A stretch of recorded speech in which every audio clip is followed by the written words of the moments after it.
Abra sua Bíblia no livro de Apocalipse, capítulo 3.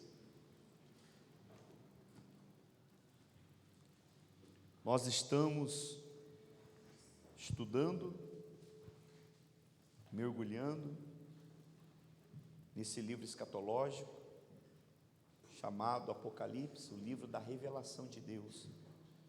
Nós entendemos que, à luz das Escrituras, que o nosso Deus não é um Deus que está em oculto, mas é um Deus que se revela, sempre se revelou aos seres humanos. Abaixa só um pouquinho o microfone, por favor, Carlos. Som, teste. Aí tá bom. Então, o livro do Apocalipse, Apocalipse significa a revelação, aquilo que estava em oculto, que foi revelado, correto? Então, o nosso Deus é um Deus que se revela, e louvado seja Deus por isso, né? Que nós não servimos e adoramos um Deus oculto, uma divindade oculta, do qual se esconde de nós, que nós temos que ficar buscando,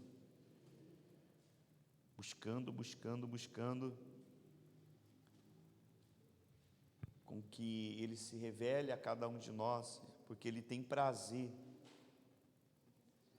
em se revelar.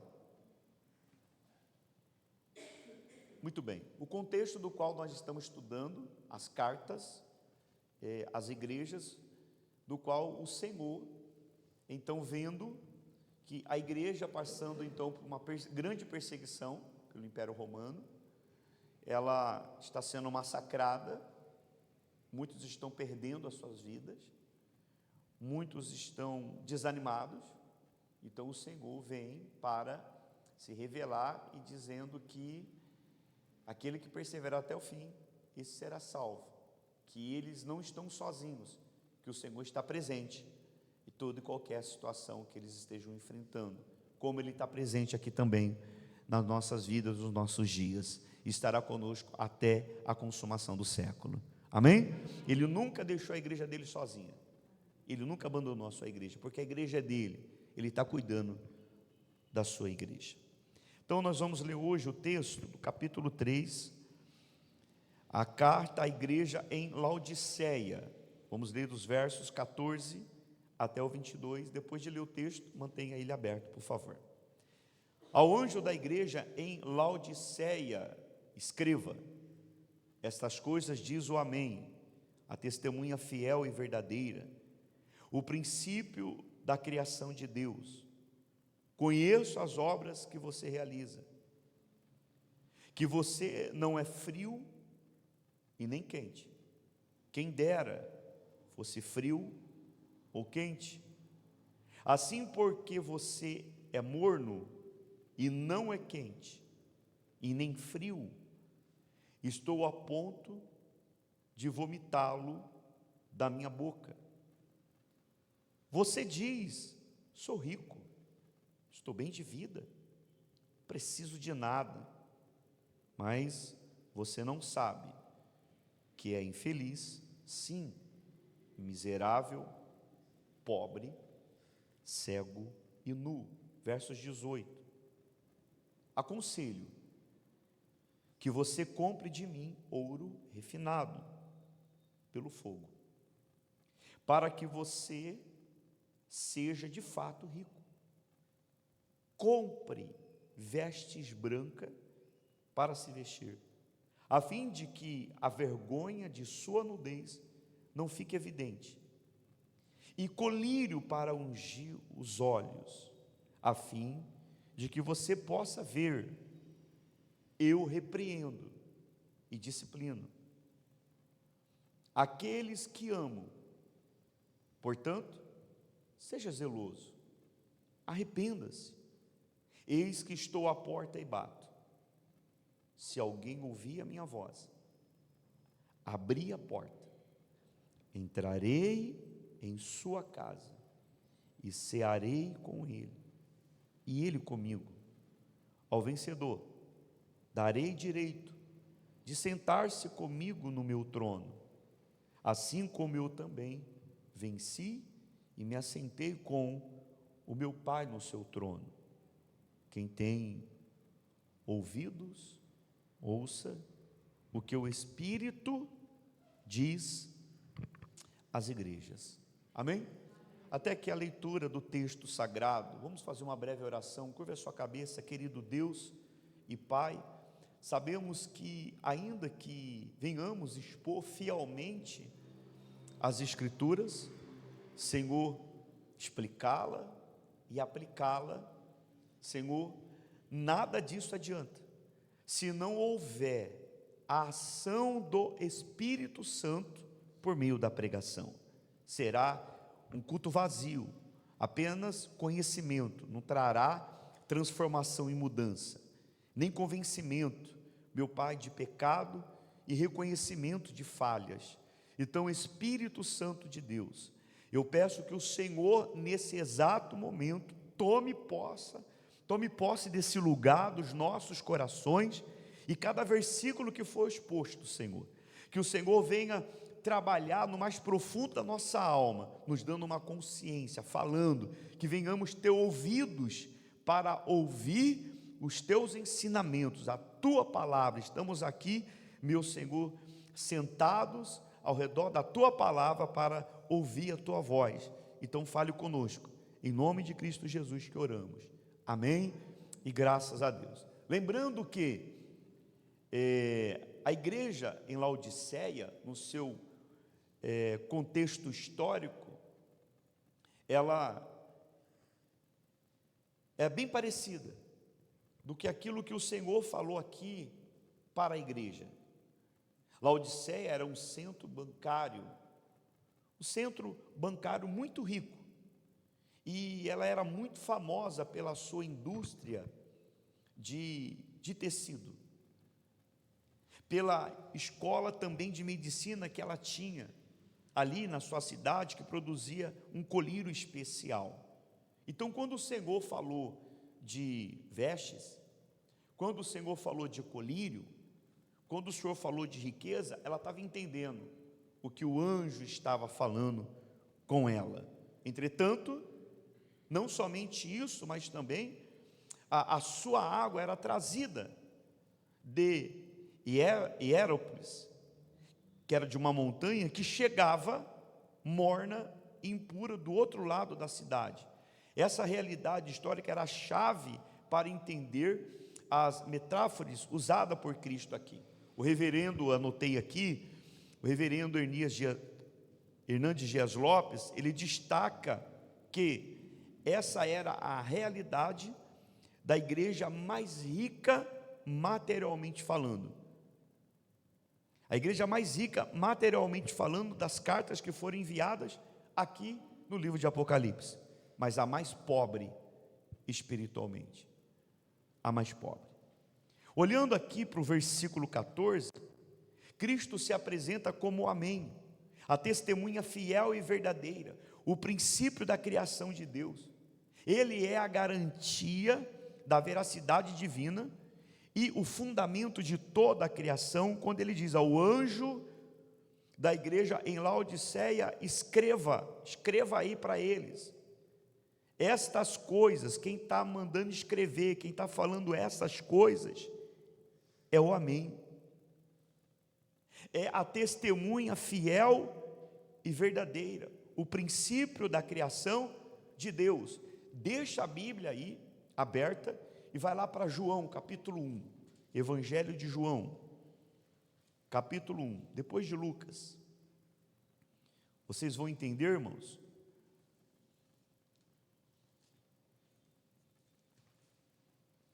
o que o Senhor está dizendo.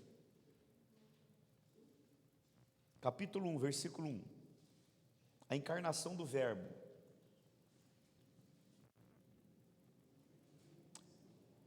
Se você tem dificuldade, acompanha na tela, por gentileza, para a gente ser bem direto e simples no culto, para você entender. No princípio era o Verbo estava com Deus, o Verbo era Deus, ele estava no princípio com Deus. Versículo 3, vamos ler junto? O que está escrito ali? Todas as coisas foram feitas por Ele, e sem Ele, nada do que foi feito se fez.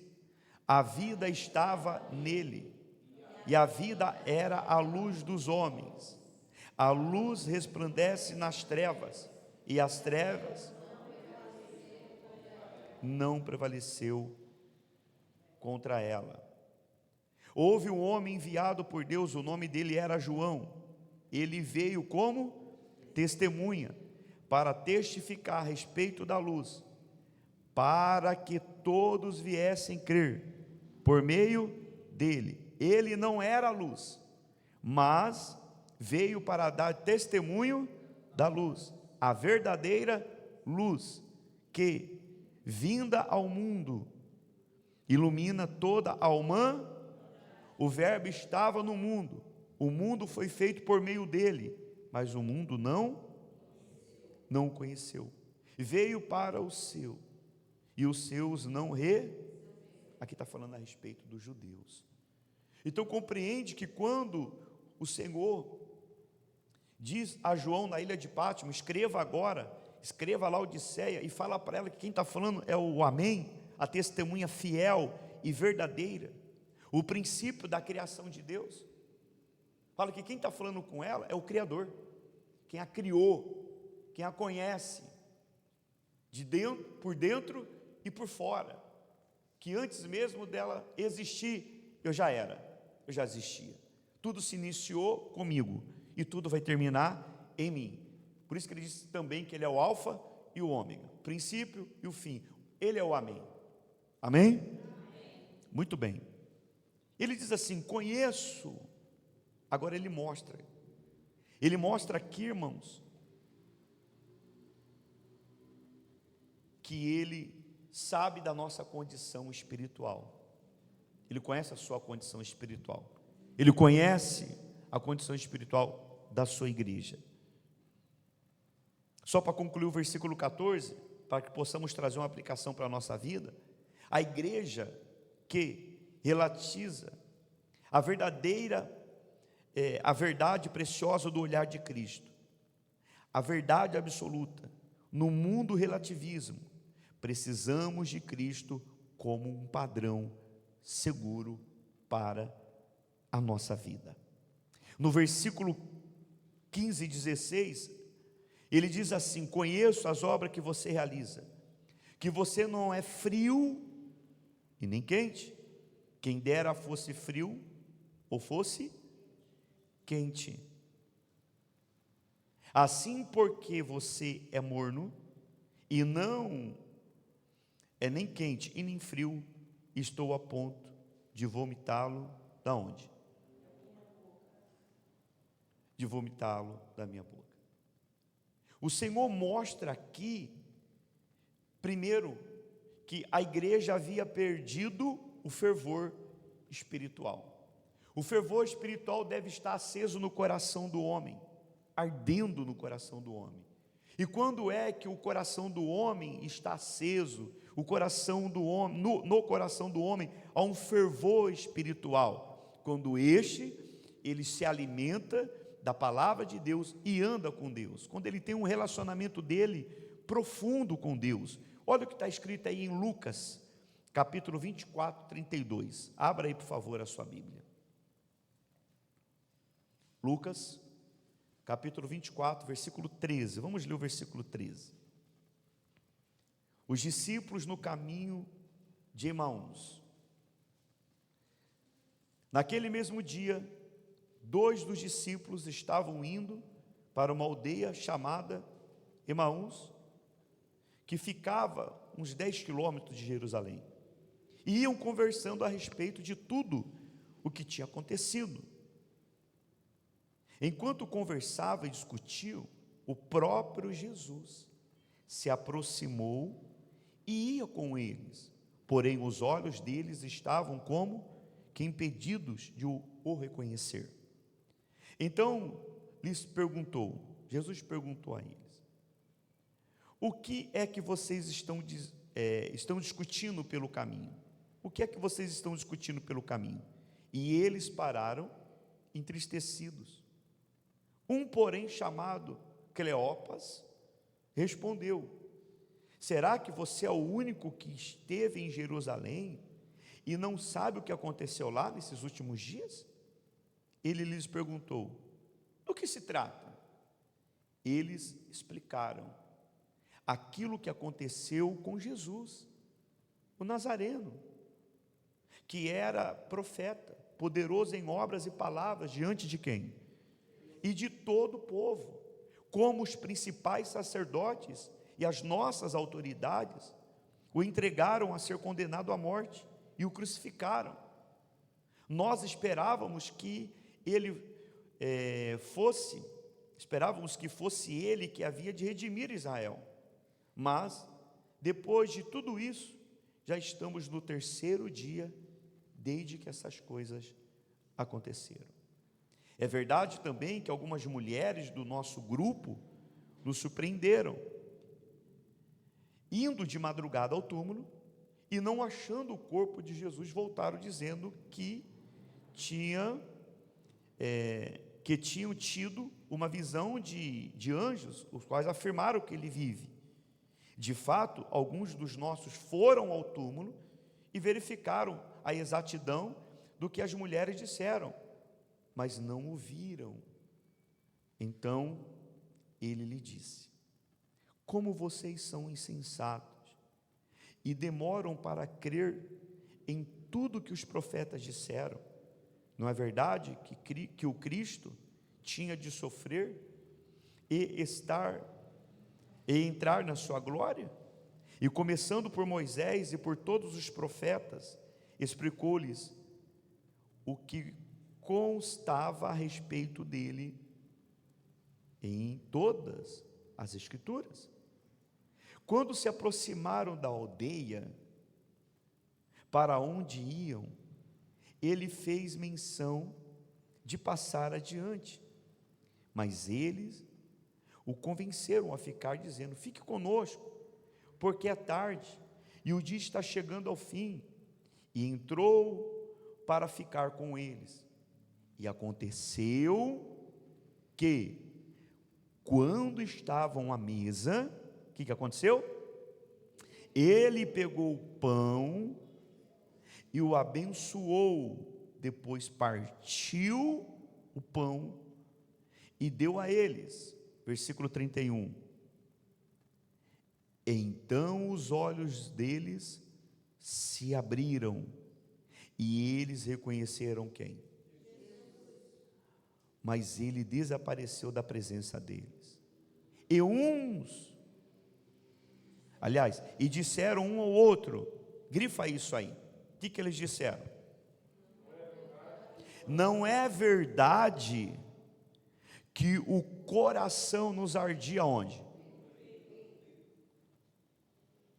Quando ele nos falava pelo caminho? Quando nos explicava as Escrituras?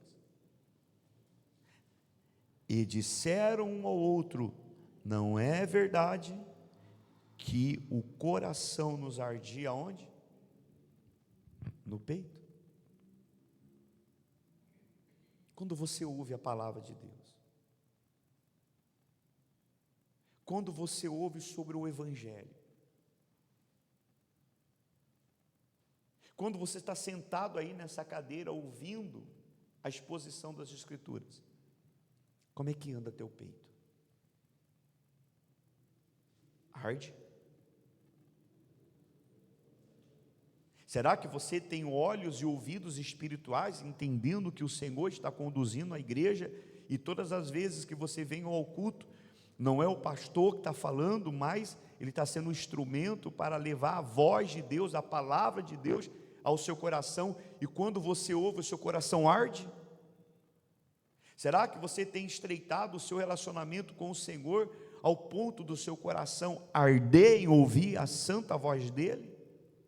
Ele está presente na sua vida ao ponto que o seu coração está aquecido? Como que nós aquecemos, somos crentes aquecidos, fervorosos? Quando nós estamos sendo guiados pela voz de Deus. Você tem sido guiado pela voz de Deus? Ou pela voz do seu coração? Ou pela voz do coração de outras pessoas. É um momento de reflexão agora, querido. E é isso que o Senhor está dizendo. Se você fosse quente, você ouviria a minha voz e não ficava indiferente com tudo que está acontecendo. Vocês não se apoiariam nas obras de vocês. Então, a primeira coisa aqui que o Senhor nos mostra é sobre o coração quente, ardente. E também ele fala sobre o coração frio, em Mateus 24, versículo 12. Mateus 24, versículo 12. Abra aí, por favor. Vou te mostrar agora o coração frio. Quando é que acontece que o coração de uma pessoa fica frio? Mateus 24, no sermão profético de Jesus.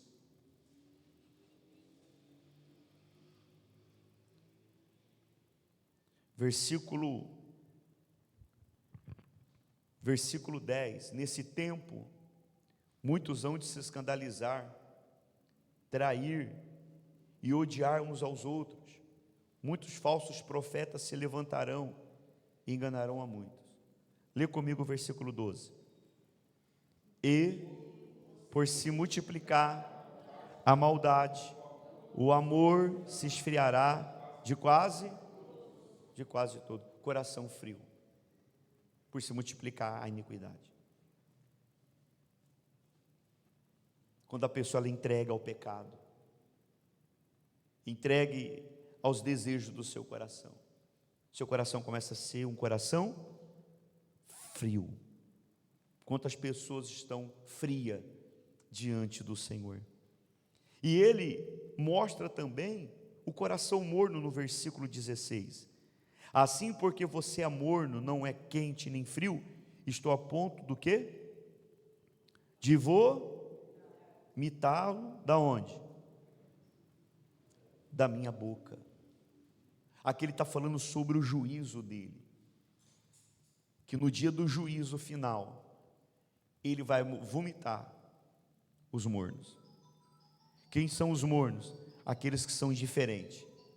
Indiferente com as coisas do Senhor, indiferente com a pregação, indiferente com as coisas de Deus, que não vive uma vida de santificação, que não vive uma vida de comunhão com Deus, de consagração a Deus. E esses tipos de pessoa, eles dizem consigo mesmo, eles são orgulhosos, eles são pessoas autoconfiantes, que se apoiam nas suas obras, se apoiam naquilo que tem, se apoiam naquilo que faz. Não é à toa que o Senhor Jesus disse assim no versículo 17, você diz, o que eles diziam? Sou rico, estou bem do quê? Estou bem de vida, estou rico, estou bem de vida, eu não preciso do quê? Eu não preciso de nada. Olha que pessoas orgulhosas. Olha as pessoas avarentas, apoiado no dinheiro, apoiado na riqueza, pobres de espírito, apoiado nas suas obras, apoiado naquilo que tem. É um perigo, irmãos. É um perigo. A pessoa ela começa a se tornar morna é quando ela começa a se apoiar nas coisas desse mundo, começa a se apoiar nas suas conquistas, começa a se apoiar no seu trabalho, começa a se apoiar no dinheiro, começa a se apoiar em mamão, começa a se apoiar na sua estética, começa a se apoiar nas coisas desse mundo, e ela não dá tanto valor às coisas do Senhor. Ela diz, eu não preciso.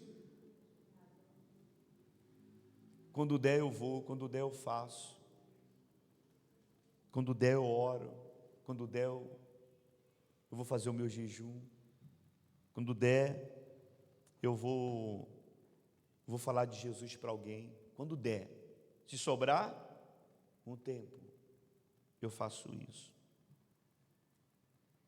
o Senhor olha para essa igreja, o Senhor olha para essas pessoas e dizem assim: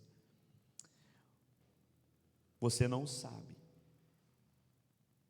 mas eu vou te falar,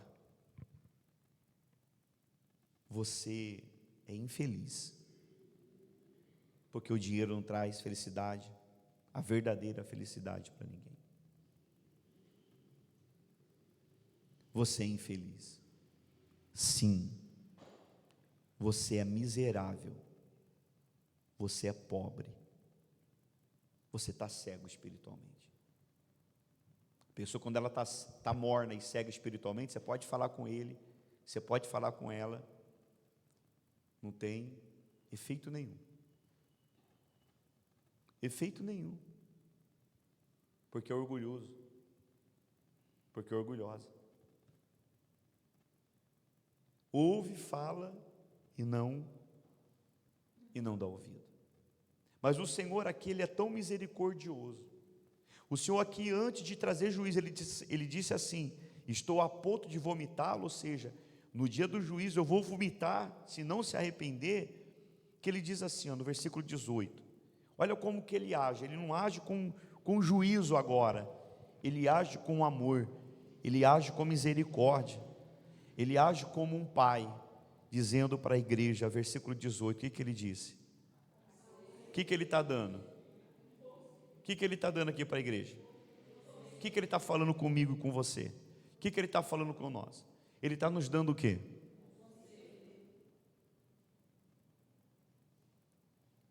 Um conselho. Eu estou dando um conselho. Ele disse: eu aconselho que você compre de mim ouro refinado pelo fogo. Ele está falando do reino de Deus. Ele está falando do reino de Deus. Compre de mim. E ele diz assim: pelo fogo, para que você seja de fato rico. Compre vestes brancas para se vestir, a fim de que a vergonha da sua nudez não fique como? Evidente. Ele está falando veste de justificação, de justiça, se revista de mim, porque se eu não for o Deus que te justifica, se você não se apoiar nas minhas obras, e ficar se apoiando na sua riqueza, nas suas conquistas, nas coisas desse mundo, no fazer, se você não se apoiar nas minhas obras, se eu não te justificar, a sua nudez será exposta para todo mundo ver. Para todo mundo ver. E quantas pessoas elas querem se justificar diante de Deus através das suas obras?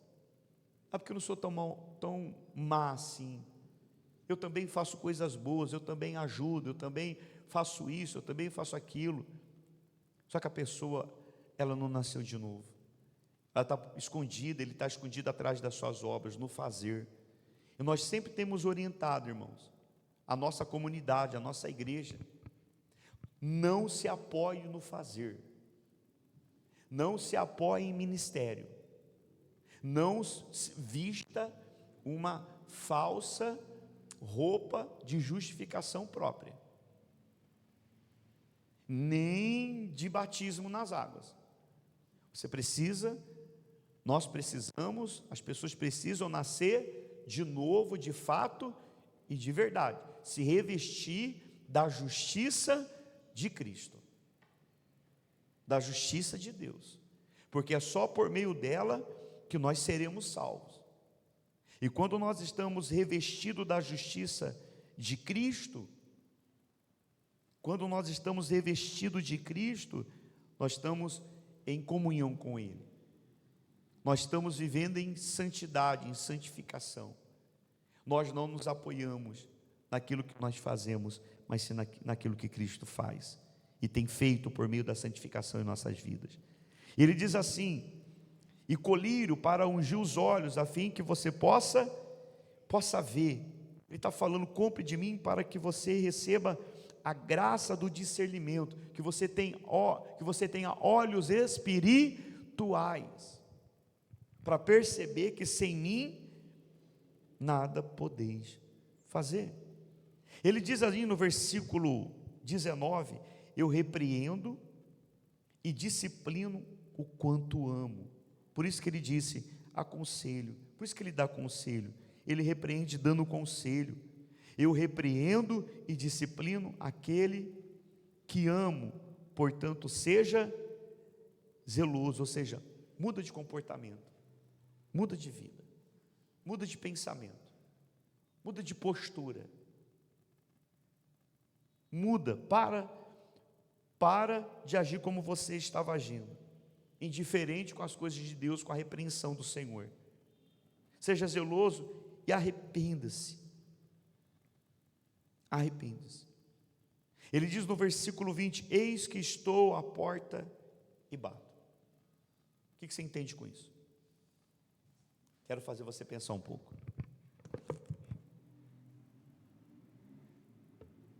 Consegue imaginar a cena?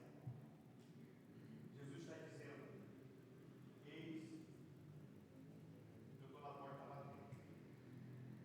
Por quê?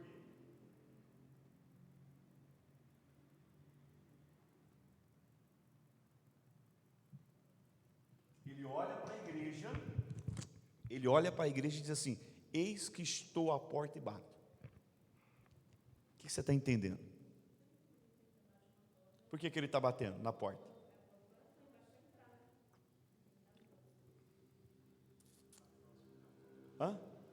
Ele diz: eis que estou à porta e bato. O que ele está falando?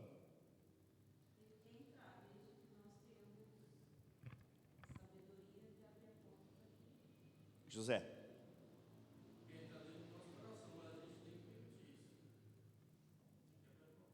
Rui. Eis que estou à porta e bato.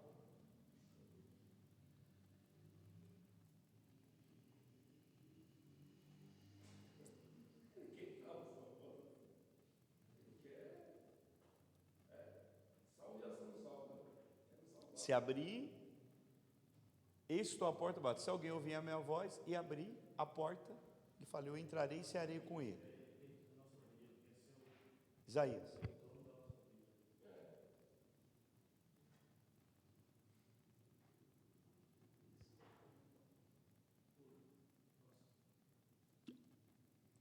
Eis que estou à porta e bato.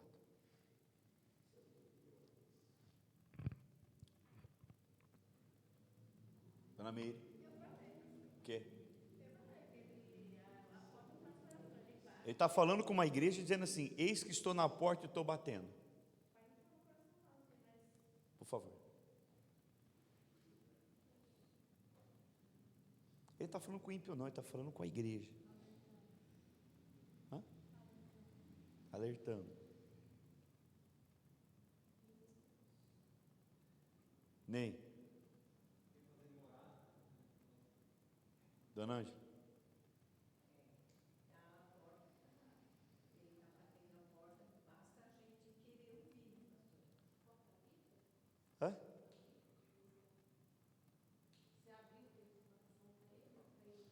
Camila.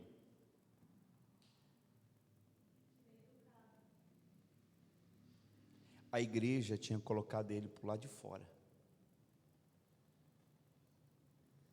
Tinha substituído ele pelas roupas, pelo dinheiro, pelas coisas desse mundo. Ele não estava do lado de dentro, ele estava do lado. Por isso que ele estava batendo para entrar.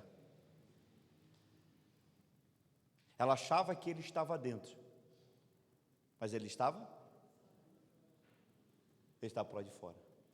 Por isso que ele disse: eu estou batendo, eu não estou aí dentro, estou batendo. Você acha que você é rico, você é pobre, cego, nu, miserável, só tem o nome de igreja, só a capa,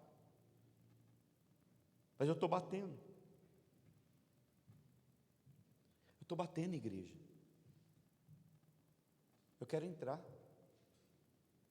Quando alguém chega na sua casa e bate na porta, é porque o cara está do lado de fora.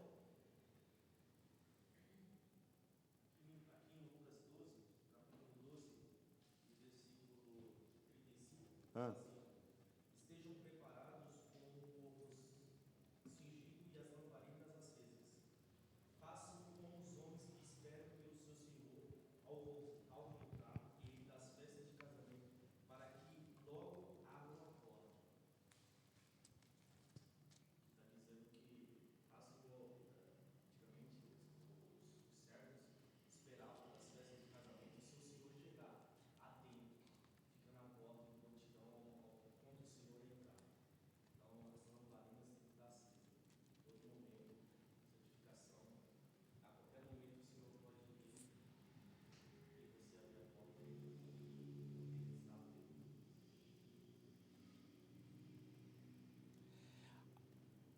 O Senhor contou uma parábola das 10 virgens, 5 prudentes e 5 nécias. Houve-se um grito, à meia-noite veio o noivo, e as virgens prudentes, elas entraram para as bodas com o cordeiro, e as nécias ficaram para o lado de fora. E elas, ao voltarem, elas bateram aonde? Dizendo: deixe-nos. Viu que inverteu?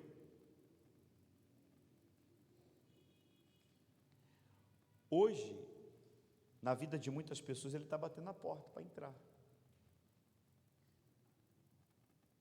Faz quantos meses que ele está batendo na sua porta? Faz quantos meses, quantos anos que ele está batendo na sua porta para entrar? E essa porta só tem maçaneta do lado de dentro. Sou eu e você que abrimos. Você já abriu? Você já abriu a porta para tanta coisa entrar, para a mágoa entrar, o ódio entrar, o orgulho entrar, o dinheiro entrar, homem entrar, mulher entrar, para tudo entrar,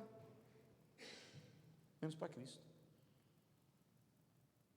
Você está entendendo? Eu não sei se o Espírito Santo está trabalhando no seu coração aí, está dizendo assim: ei, você vai me deixar aqui para o lado de fora? Só que você tem que tirar o que está dentro. O que está aí dentro? Que está ocupando o lugar dele? Você tem que pôr para fora. Põe para fora. O que você está priorizando? Quem é que está reinando dentro de você? Você tem que sair. Você tem que colocar para fora para ele reinar. Ele tem que reinar aí. Eu fico imaginando ele bater na porta: eu vou ficar aqui. É aqui mesmo que você quer que eu fique? Para o lado de fora? Eu não estou na sua vida. Eu não estou governando ela, porque quem está governando é você. Você se levanta e vai para o trabalho. Nem hora. Você vai me deixar eu aqui fora mesmo? Estou batendo todo dia. Cada vez que você vem ao culto, eu bato. Às vezes eu bato até aí na sua consciência. E você: nossa, eu não orei. Eu vou ficar para o lado de fora. Quem vai ficar aí dentro é seu filho? É seu marido? É o seu trabalho mesmo? Vai continuar sendo o seu trabalho, o seu dinheiro, suas contas? Porque chegará um dia que aquelas pessoas que não abriram para ele entrar, elas que irão querer entrar, elas que baterão, e ele não vai abrir. Ele não vai abrir. Elas bateram as virgens, nécias, desapercebida, mornas, indiferente com o Espírito Santo, indiferente de se encher do Espírito Santo, indiferente com as coisas de Deus. Elas bateram: Senhor, Senhor, abre-nos a porta. Ele disse: eu não os conheço. Ah, agora eu sou Senhor? Ah, agora eu sou Senhor? Agora que a porta fechou? Vai haver choro e ranger de dente, irmãos. Você não sabe o que é isso. Algumas pessoas já passaram alguma experiência assim. Não sei se você já viu pessoas que perderam o ente querido, você foi a algum velório, e a pessoa, ela chega, ela sente uma dor na alma, de tal forma, que ela chega a ranger os dentes, aquela perda do amor da sua vida, do filho, marido, seja quem for, a filha, aquela dor na alma. Assim será sem a presença de Deus. Hoje a gente tem acesso.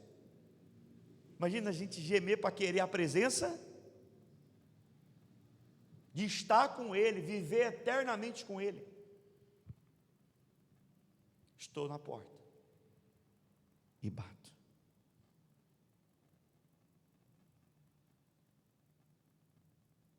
Eu estou batendo. Eu estou batendo.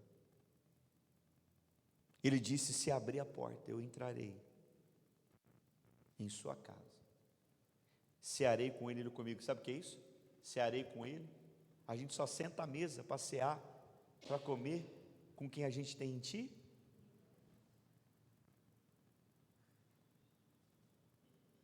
Quem é quente? Todo dia o Senhor senta com ele, ele senta com o Senhor, e ceia junto, se alimenta junto, conversa junto. Ele fala, a gente ouve, a gente fala, ele ouve.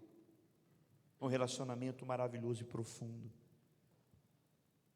E ele tem uma promessa dizendo no versículo 21, para a gente encerrar: ao vencedor.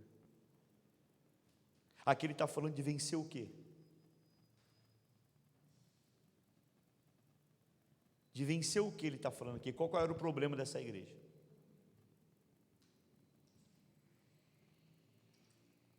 A autoconfiança. Pode deixar que eu sei o que eu estou fazendo.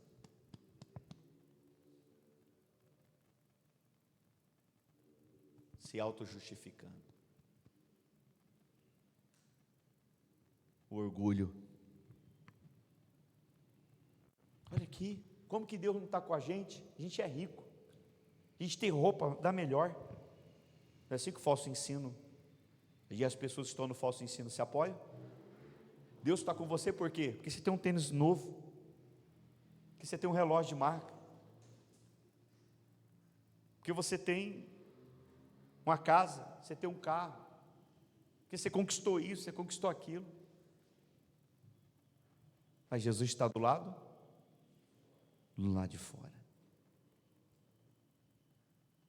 porque eles estavam buscando a alegria, a paz, a plenitude da felicidade nessas coisas. Estavam cegos. Quando você vê as pessoas voltadas para isso, elas estão cegas espiritualmente.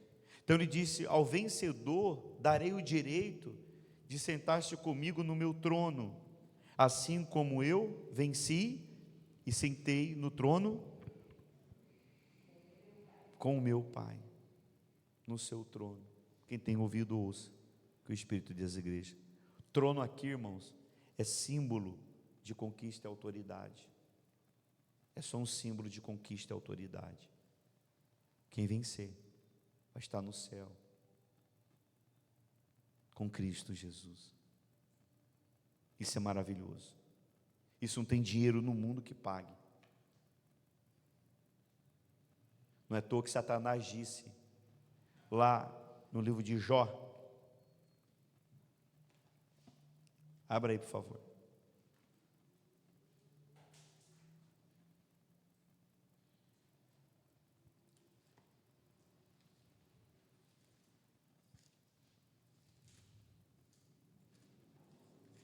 Você pode ver que o diabo, ele sabe aonde come se apoia, né? Ele sonda, ele vive de rodear a terra. Capítulo 1.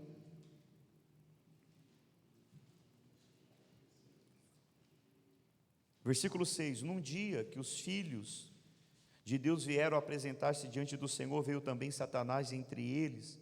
Então o Senhor perguntou a Satanás: de onde vem? Satanás respondeu ao Senhor: de rodear a terra e passear por ela. O Senhor disse a Satanás: reparou no meu servo Jó? Não há ninguém como ele na terra. Ele é um homem íntegro, reto, temente a Deus, se desvia do mal. Então Satanás respondeu ao Senhor: será que é sem motivo que Jó teme a Deus? Olha aí, hein? Será que não tem motivo? Não é verdade que tu puseste, melhor dizendo, não é verdade que tu puseste uma cerca ao redor dele, da sua casa e de tudo que ele tem? Ou seja, não é verdade, abençoaste as obras das suas mãos, e os seus bens se multiplicaram na terra. Mas estende a tua mão e toque em tudo que ele tem, para ver se ele não vai blasfemar na tua face. Que o diabo sabe que o homem se apoia nessas coisas. Só que aquele que é eleito, escolhido de Deus, ele é diferente. Ele é quente. Ele não se apoia nessas coisas. Ele vive para a glória, ele usa tudo para a glória de Deus. Você conhece a história? Satanás foi lá e tocou em tudo que ele tinha. Capítulo 2, versículo 1. Versículo 22 do capítulo 1.